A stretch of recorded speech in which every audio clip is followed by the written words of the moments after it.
एक नियम बना लो बैसाख महीने से। साक महत्म में ये वर्णन किया कि एक बेलपत्र का वृक्ष हो या पीपल का वृक्ष हो या तुलसी का पौधा हो या आंवले का वृक्ष हो या बट वृक्ष हो, उस वृक्ष के नीचे बैसाख के महीने में जो जल समर्पित करा जाता है, उस जल की पुण्याई इतनी प्रबल हो जाती है कि व्यक्ति के जीवन में जितना पाप कर्म करा होता है वो सब निष्फल हो जाता है, वो सब समाप्त हो जाता है।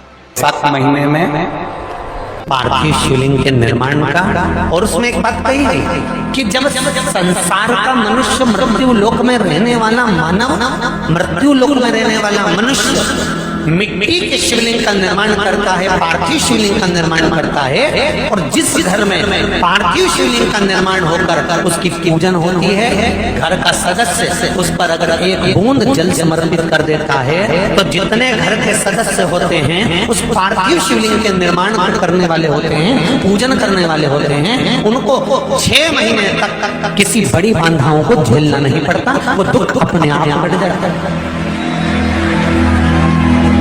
पार्थिव शिवलिंग का निर्माण बैसाख महीने, बैसाख के महीने में मिट्टी के पात्र में जो रात्रि भर जल रखा हो, मिट्टी के पात्र में अगर आपके पास में घड़ा हो, हंडा हो, नी हो, तो दिया हो, दीपक हो, कुल्लड़ हो, कोई भी तुम्हारे पास में जो मिट्टी का पात्र उसमें जल भरना, वो जल बैसाख के महीने की किसी भी सोमवार के दिन, किसी भी सोमवार के दिन, बैसाख महीने या किसी प्रदोष के दिन या बैसाख महीने के शिवरात्रि के दिन, वो मिट्टी के पात्र का जल अपने घर के प्रत्येक व्यक्ति का स्पर्श कराकर उस मिट्टी के पात्र के जल को तांबे के पात्र में डाल लीजिए और घर के प्रत्येक व्यक्ति का स्पर्श करा लीजिए और शंकर भगवान पर कुंदकेश्वर महादेव के नाम से समर्पित करिए। कुंदकेश्वर महादेव। कभी जीवन में पीछे पलट कर देखने की जरूरत नहीं पड़ेगी, आप उन्नति की सीढ़ी की ओर बढ़ते चले जाओगे। बैसाख महीने में मिट्टी के पात्र का जल भगवान शंकर को समर्पित होना चाहिए, उसका सुख हमारे जीवन को एक आनंद फल प्रदान। जैसे कहते हैं ना, कोई अच्छा मिले ना मिले, धन मिलने से कोई भाग्यशाली नहीं होता, सत्ता मिलने से कोई भाग्यशाली नहीं होता, वैभव मिलने से कोई भाग्यशाली नहीं होता।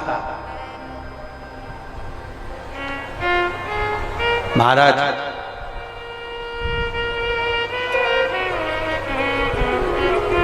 धन मिलने से कोई भाग्यशाली नहीं होता, वैभव मिलने से कोई भाग्यशाली नहीं होता, सत्ता मिलने से कोई भाग्यशाली नहीं होता, बड़ा मकान मिल जाने से कोई भाग्यशाली नहीं होता। शिव महापुराण की कथा कहती है, अगर 2 सही मिल जाएं तो तुम्हारा जीवन सफल हो जाए, एक गुरु सही मिल जाए और दूसरी घरवाली सही मिल जाए तो तुम्हारी जिंदगी स्वर्ग। दुनिया का सबसे भाग्यशाली व्यक्ति वो होता है जिसको 2 ठीक मिल गए, 2 अच्छे मिल गए, एक गुरु अच्छा मिल जाए, दूसरी जम की बोलो घरवाली अच्छी मिले। गुरु अच्छा मिलेगा तो तुम्हें स्वर्ग की सीढ़ी चढ़ा देगा और घरवाली अच्छी मिलेगी तो घर को स्वर्ग बना देगी।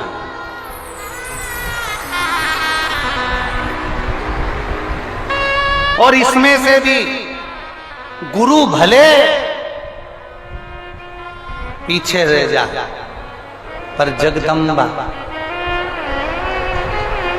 बैसाख के महीने में नवमी तिथि को माता जानकी का प्रागट्य हुआ है। पृथ्वी से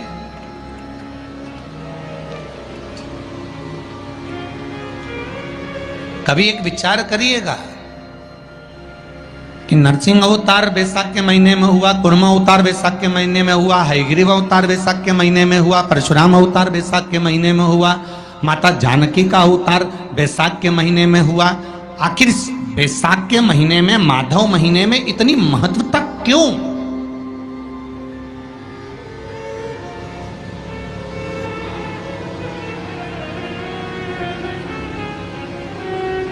बैसाख के महीने में पड़ने वाली एकादशी, चतुर्थी, प्रदोष,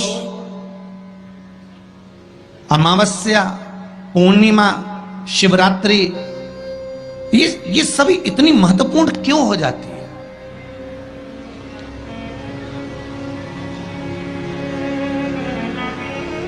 इसकी महत्वता इतनी प्रबल क्यों हो जाती है? किस लिए? क्योंकि बैसाख का जो महीना पड़ता है, सूर्य की संपूर्ण तपन, सूर्य देव अपने पूर्ण तेज के साथ में, पूर्ण तेज के साथ मृत्यु लोक के निवासियों पर, चाहे जलचर हो, थलचर हो, वायुचर हो, चाहे जो जीव हैं, उस पर जब किरण फेंकते हैं तो संसार का जो मनुष्य है उस पर जब ताप पड़ता है तो ताप पड़ने के कारण उसके मुख से भगवान का नाम निकल ही जाता है, स्मरण नाम निकल ही जाता है। जब उसके मुख से भगवान का नाम निकलता है तो वो भगवान की शरणागति खुद ग्रहण कर लेता है स्वयं।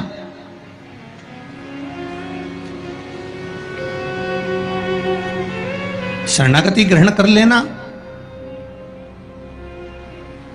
बैसाख की पोथी पढ़ते हो आप लोग? आप में से अगर कोई पढ़ता हो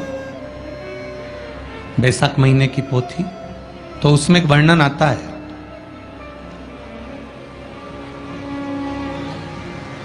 गीता प्रेस गोरखपुर के कल्याण अंक में भी आप ये पावन बैसाख चरित्र श्रवण कर सकते हैं। उसमें बैसाख महीने की पोथी में 10वें दिवस की कथा में 10वें अध्याय में एक व्याध और शंख मुनि का चरित्र आता है।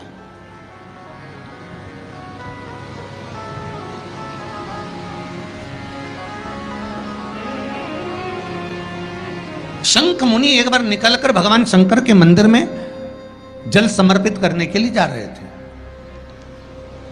और शिव मंदिर की ओर जाते जाते जाते जाते जाते जाते बीच मार्ग में चलते चलते चलते चलते और वो शंख मुनि जब शिव के मंदिर में पहुंचे, शंकर भगवान के मंदिर में जाकर उन्हें दर्शन किया,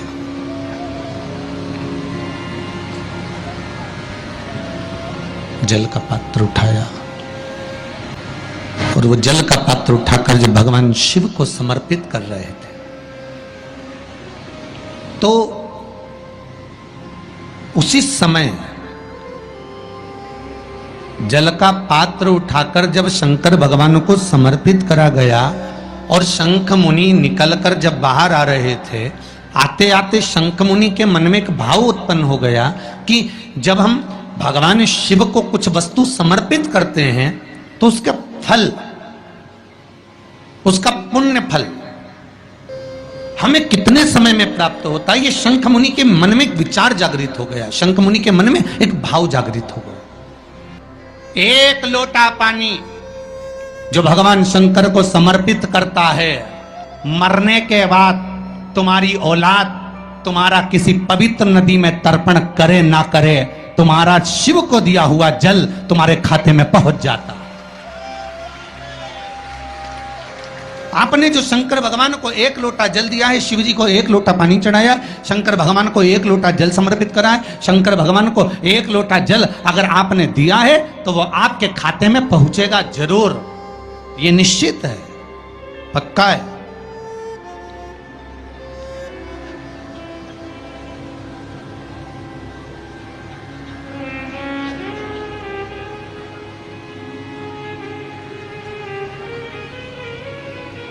और शिव भक्ति के अनुसार, शंकर भगवान के अनुमोदन के अनुसार, पहले भी कथा में कहा, आज फिर कह रहे हैं, आप जब शंकर भगवान को एक लोटा जल समर्पित करते हो तो वो 33 कौटि देवताओं के हिस्से में चले जाता है, एक भाग पितरों के हिस्से में चले जाता है, एक भाग आहूतों के हिस्से में चले जाता है, एक भाग वाचुकों के हिस्से में चले जाता है। आपने जो भगवान को दिया वो धीरे धीरे धीरे धीरे धीरे धीरे धीरे बढ़ता चले जाता है, भगवान के धामों में पहुंचता चले जाता है।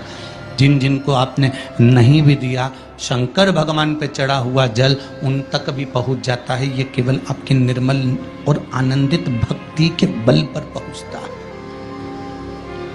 भक्ति के बल। एक हरिचंदन का वर्णन आपको पहले कथा में करा है, सुना है आप लोगों ने कि नहीं सुना? तुलसी की लकड़ी जब सूख जाती है तो उस तुलसी की सूखी हुई लकड़ी को घिस कर चंदन बनाया जाता है, और उस चंदन को भगवान ठाकुर जी को, लड्डू गोपाल को, भगवान कृष्ण को, राम को या शालिग्राम भगवान को वो चंदन लगाया जाता है। तो उस चंदन की महत्वता इतनी प्रबल होती है, उस चंदन की इतनी प्रबल महत्वता होती है कि उस चंदन को जब भगवान पर लगाते हैं और लगाया हुआ चंदन हमारे हाथ में जो रह जाता है उसको संभाल कर रख लेते हैं। वही चंदन जब किसी बच्चे को निमोनिया हो जाता है या ठंड की शिकायत हो जाती है या उसकी श्वास चलने लगती है या उसका दम भराने लगता है, बच्चा की पसली चलने लगती है, तब केवल उस चंदन को कंठ पर लगा दिया जाता है तो 20 से 25 मिनट के अंदर वो बच्चा ठीक हो जाता है। उसकी इतनी प्रबलता होती है, हरिचंदन महत्वता होती है। अब तुलसी की जड़ को घिसकर उसका चंदन बनाकर भगवान को लगाना, वो हरिचंदन। उसी तरह यहां जयंत के मुख से, जयंत ब्राह्मण के मुख से सुना जा रहा है कि बैसाख महीने में पवित्र वृक्ष के जड़ में 1 लोटा जल समर्पित कर देने पर और वहां की जो रज है उसको मस्तक पर चढ़ा लेने पर 84 लाख योनियों से मुक्ति मिल जाती है। 84 लाख योनियों से। आप में से कितनी माताएं या कितने भाई लोग बैठे हैं जो शंकर जी के मंदिर पर जाते हैं और मंदिर पर जब जाते हैं वापिस जब लौट कर आते हैं तो मंदिर की चौखट का स्पर्श कर कर अपने मस्तिष्क पर उस रज को लगाते हैं? आप में से कितने लोग हैं? हैं बहुत सारे, ठीक है। अब जितने लोगों ने हाथ उठाया और नियम से अगर शंकर मंदिर की दरवाजे की चौखट पर भगवान शंकर को जल चढ़ाने के बाद जब आप लौट कर आ रहे हैं और उनकी चौखट पर आपने हाथ फेर कर अपने मस्तिष्क पर उस रज को लगाया है, वो धीरे धीरे अपने भाग्य की ओर देखते। तारीख लिख लेना कि मैंने इतनी तारीख से मंदिर जाना चालू करा, इतनी तारीख से मैं ये काम कर रहा हूं और इतनी तारीख तक मुझे ये फल की अनुभूति हुई। ये देख, विश्वास जागृत होने पर फल की अनुभूति है। किस किस के घर में तुलसी का पौधा है? सबके यहाँ है? रख लो। कहां लगा है? घर के अंदर कि घर के बाहर? घर के बाहर, ठीक है। दिया लगाते हो? अच्छा, कौन है वो जिस तुलसी मैया को दिया लगाते हो? कौन है वो? बोलते तो जाओ जरा जल्दी जल्दी। माता है। घर में जो सास है वो कौन है? वो भी बोलो तो जम के बोलो जरा। माता है। बैसाख का महीना चल रहा है, बहुत जोरदार गर्मी पड़ रही है, बहुत जोरदार गर्मी, खूब जोर की। तुम्हारी सास की कुर्सी घर के बाहर लगा दो।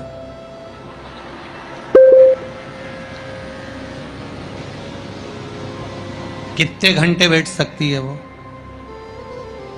बोलो जरा, जम के बोलते जाओ। यहां विश्वास की कथा, श्रद्धा की कथा चल रही है, कथा चल रही है, भाव और श्रद्धा की कथा चल रही है। कितने घंटे बैठेगी वो? अरे 1 घंटा भी जाने दो रिजी जी हो। 15 मिनट ऐसी चिलचिलाती हुई धूप में वो बैठ जाए, बहुत कठिन बात, बहुत कठिन। तुम्हारे घर के दरवाजे पर तुलसी का क्यारा है, तुम उसको दिया लगाती हो, माता कहती हो, पूछती हो, पूजती हो, तुमने तुलसा महारानी से कहा माँ बैसाख की गर्मी पड़ रही है, तेरे को गर्मी लग रही होगी, चल थोड़ी देर में तुझे अपने कक्ष में लेकर चलती हूँ, थोड़ी छांव में रख देती हूँ, तेरे ऊपर एक छत्र लगा देती हूँ, थोड़ा सा एक ब्लाउज का टुकड़ा पड़ा हुआ है, पीस पड़ा हुआ है, उसको मैं तेरे ऊपर डाल देती हूँ जिससे तुझे गर्मी कम लगेगी। कभी विचार किया? पिनाया है सबने। शिव मंदिर में जाना, एक लोटा पानी चढ़ाना, शंकर को यदि एक चावल का दाना चढ़ाया, एक मूंग का दाना चढ़ाया, एक फूल की पत्ती को भी समर्पित करा तो शिव ने उसको स्वीकार करा। शंकर भगवान पर एक बेलपत्र चढ़ाई, शिव ने उसको स्वीकार करा। अब देव तो शंकर, अब देव तो शंकर, अब भगवान ओघड़दानी को प्रदान तो करो। शंकर भगवान पर चढ़ी हुई एक बेलपत्री का मोल तत्व संसार का मनुष्य जिस दिन समझ गया, उस दिन उसको डॉक्टर के पास जाने की जरूरत ही नहीं पड़ेगी। केवल एक बेलपत्र का अगर उसने शंकर भगवान पर चढ़ी हुई एक बेलपत्र के मूल तत्व को अगर वो समझ गया, तो भगवान शंकर की भक्ति को अगर वो समझ गया, महामृत्युंजय मंत्र को अगर समझ गया, श्री शिवाय नमस्तुभ्यम मंत्र को समझ गया, पंचाक्षर मंत्र नमः शिवाय को समझ गया, षडाक्षर मंत्र ओम नमः शिवाय को अगर वो समझ गया, तो उसको फिर डॉक्टर के पास जाने की जरूरत नहीं पड़ेगी। उसकी भक्ति का बल इतना बढ़ जाएगा, श्रद्धा का बल इतना बढ़ जाएगा कि उसको कहीं जाना ही नहीं पड़ेगा। एक नियम बना लो बैसाख महीने से कि शंकर भगवान पर जो बेलपत्र चढ़ी है वो औषधि का काम करती है। शिव पर चढ़ी हुई बेलपत्र मंदिर में क्यों छोड़ें, क्यों नदी में हम इसको विसर्जन करें? एक नियम बना लो बैसाख महीने से। साक महत्म में यह वर्णन किया कि एक बेलपत्र का वृक्ष हो या पीपल का वृक्ष हो या तुलसी का पौधा हो या आंवले का वृक्ष हो या बट वृक्ष हो, उस वृक्ष के नीचे बैसाख के महीने में जो जल समर्पित करा जाता है, उस जल की पुण्याई इतनी प्रबल हो जाती है कि व्यक्ति के जीवन में जितना पाप कर्म करा होता है वो सब निष्फल हो जाता है, वो सब समाप्त हो जाता है। बैसाख महीने में पार्थिव शिवलिंग के निर्माण का, और उसमें एक बात कही गई कि जब संसार का मनुष्य मृत्यु लोक में रहने वाला मानव, मृत्यु लोक में रहने वाला मनुष्य मिट्टी के शिवलिंग का निर्माण करता है, पार्थिव शिवलिंग का निर्माण करता है, और जिस घर में पार्थिव शिवलिंग का निर्माण होकर उसकी पूजन होती है, घर का सदस्य उस पर अगर एक बूंद जल समर्पित कर देता है, तो जितने घर के सदस्य होते हैं उस पार्थिव शिवलिंग के निर्माण को करने वाले होते हैं, पूजन करने वाले होते हैं, उनको 6 महीने तक किसी बड़ी बाधाओं को झेलना नहीं पड़ता, वो दुख अपने आप बढ़ जाता है।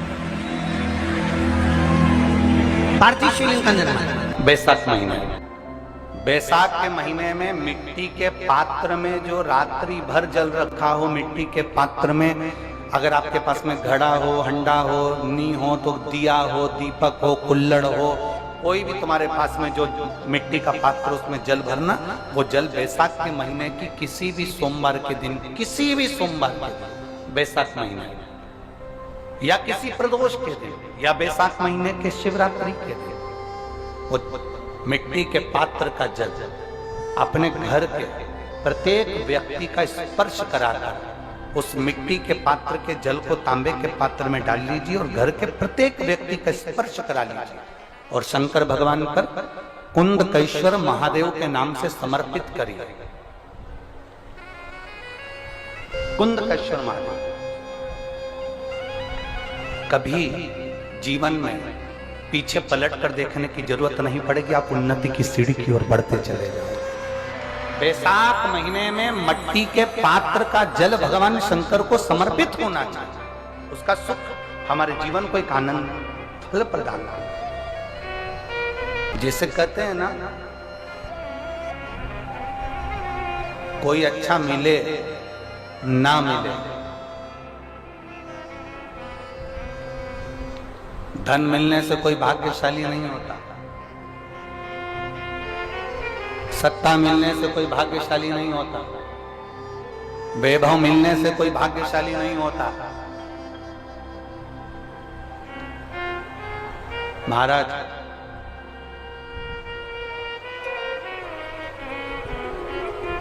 धन मिलने से कोई भाग्यशाली नहीं होता, वैभव मिलने से कोई भाग्यशाली नहीं होता, सत्ता मिलने से कोई भाग्यशाली नहीं होता, बड़ा मकान मिल जाने से कोई भाग्यशाली नहीं होता। शिव महापुराण की कथा कहती है अगर दो सही मिल जाएं तो तुम्हारा जीवन सफल हो जाए। एक गुरु सही मिल जाए और दूसरी घरवाली सही मिल जाए तो तुम्हारी जिंदगी स्वर्ग। दुनिया का सबसे भाग्यशाली व्यक्ति वो होता है जिसको दो ठीक मिल गए, दो अच्छे मिल गए। एक गुरु अच्छा मिल जाए, दूसरी जम की बोलो घरवाली अच्छी मिले। गुरु अच्छा मिलेगा तो तुम्हें स्वर्ग की सीढ़ी चढ़ा देगा और घरवाली अच्छी मिलेगी तो घर को स्वर्ग बना देगा।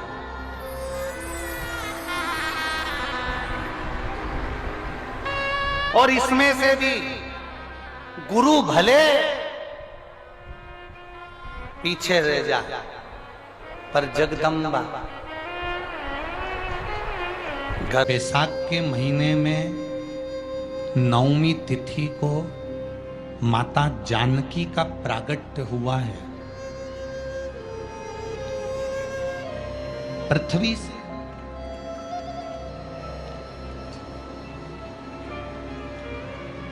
कभी एक विचार करिएगा कि नरसिंह अवतार बैसाख के महीने में हुआ, कुर्म अवतार बैसाख के महीने में हुआ, हयग्रीव अवतार बैसाख के महीने में हुआ, परशुराम अवतार बैसाख के महीने में हुआ, माता जानकी का अवतार बैसाख के महीने में हुआ। आखिर बैसाख के महीने में, माधव महीने में इतनी महत्वता क्यों?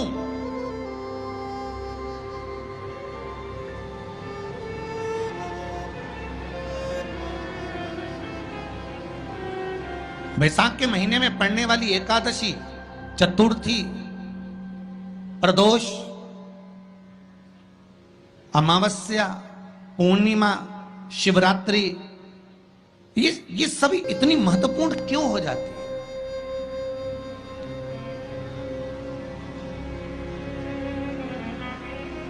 इसकी महत्वता इतनी प्रबल क्यों हो जाती है?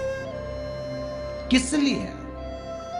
क्योंकि बैसाख का जो महीना पड़ता है, सूर्य की संपूर्ण तपन, सूर्य देव अपने पूर्ण तेज के साथ में, पूर्ण तेज के साथ में मृत्यु लोक के निवासियों पर, चाहे जलचर हो, थलचर हो, वायुचर हो, चाहे जो जीव हैं, उस पर जब किरण फेंकते हैं तो संसार का जो मनुष्य है उस पर जब ताप पड़ता है तो ताप पड़ने के कारण उसके मुख से भगवान का नाम निकल ही जाता है, स्मरण नाम निकल ही जाता है। जब उसके मुख से भगवान का नाम निकलता है तो वो भगवान की शरणागति खुद ग्रहण कर लेता है स्वयं।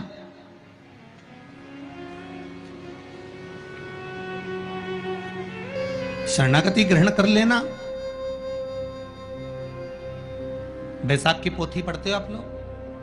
आप में से अगर कोई पढ़ता हो बैसाख महीने की पोथी, तो उसमें एक वर्णन आता है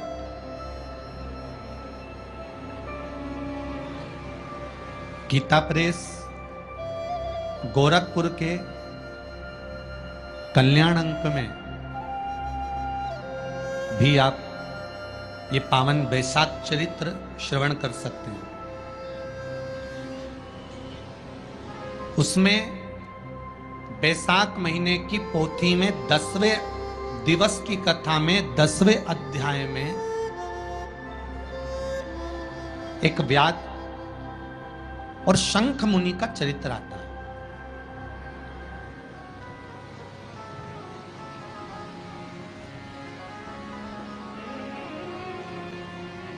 शंख मुनि एक बार निकलकर भगवान शंकर के मंदिर में जल समर्पित करने के लिए जा रहे थे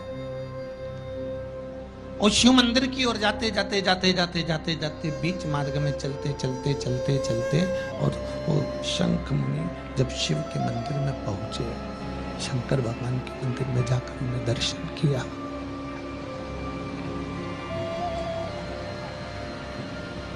जल का पात्र उठाया और वो जल का पात्र उठाकर जब भगवान शिव को समर्पित कर रहे थे तो उसी समय जल का पात्र उठाकर जब शंकर भगवान को समर्पित करा गया और शंख मुनि निकलकर जब बाहर आ रहे थे, आते आते शंख मुनि के मन में एक भाव उत्पन्न हो